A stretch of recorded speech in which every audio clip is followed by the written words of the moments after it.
અમદાવાદના સ્ટાર્ટઅપ બુલસ્પ્રીને shark tank India season 2માં મળ્યું 26.22 કરોડનું વેલ્યુએશન. શાર્ક અમન ગુપ્તા અને પિયુષ બંસલે બુલસ્પ્રીને તેમના સપનાની ડીલ આપી. born and brought up हुआ है। हमारे घर पे लोग स्टॉक मार्केट करते थे। मेरे खुद के पिताजी ने कुछ लगभग 10 से 15 लाख रुपए अपने 10 साल के करियर के अंदर गंवाए थे। और जब मैंने उनसे पूछा कि आप स्टॉक मार्केट करते तो हो, ट्रेडिंग पर कैसे करते हो, क्या समझ के करते हो, वो सिर्फ और सिर्फ टिप्स के जरिए, लोकल जो आसपास के जो लोग होते हैं उनके टिप्स के जरिए करते थे और उनका एक्सपीरियंस बहुत पुअर था। तो ये देखा कि लोग स्टॉक मार्केट करना चाहते हैं लेकिन स्टॉक मार्केट के टिप्स और स्टॉक मार्केट जितने नुकसान से डर के भाग जाते हैं।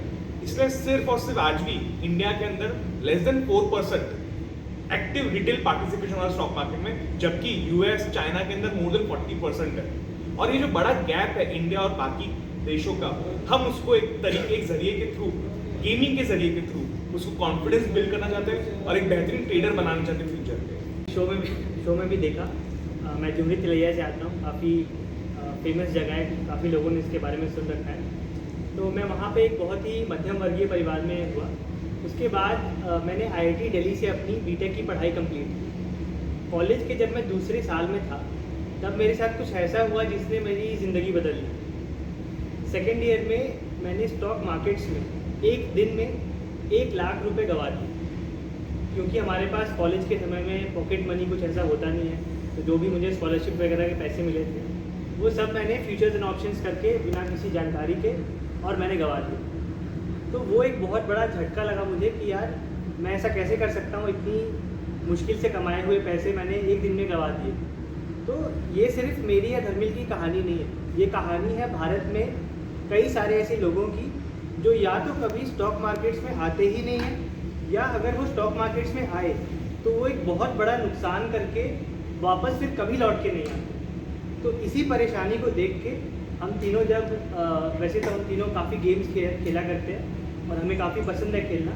तो जब हम इसके ऊपर डिस्कशंस कर रहे थे तो मुझे धर्मिल और हर्ष ने बताया कि इस तरह की एक आइडिया है जिसके ऊपर वो काम कर रहे हैं। तो मैं भी बहुत मोटिवेटेड हुआ कि हाँ, इस पर हमें कुछ आगे करना चाहिए।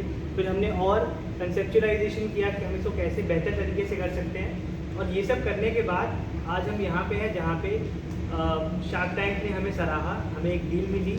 देश के जो सबसे बड़े एंटरप्रेन्योर्स में से एक है अमन गुप्ता और पीयूष बंसल, उन्होंने हमारे ऊपर भरोसा जताया। तो ये एक बहुत ही गर्व की बात है। आज वो हमारे पर्सनल एक्सपीरियंस से आता है। जब मैं कॉलेज के दूसरे साल में था तो मैंने एक दिन में 1 लाख रुपए स्टॉक मार्केट्स में गंवा दिए। वहाँ से हमें प्रेरणा मिली कि क्या हम इस दिशा में कुछ कर सकते हैं जिससे जो गलती मैंने की वो दूसरे लोग और ना करें।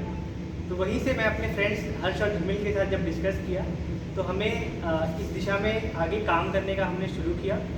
और आज बहुत खुशी की बात है हमारे लिए कि शार्क टैंक में हम आके और वहाँ पे हमें पीयूष बंसल और अमन गुप्ता, जो कि बहुत बड़े एंटरप्रेन्योर्स हैं इस देश के, उन्होंने हमें डील दी है और हम बहुत शुक्रगुजार हैं उनके और इस दिशा में काम करने के लिए अग्रसर। अभी तक कितने इन्वेस्टर हैं और गुजरात से खास कितने हैं? तो अभी तक हमने 3 राउंड ऑफ फंडरेज किया है।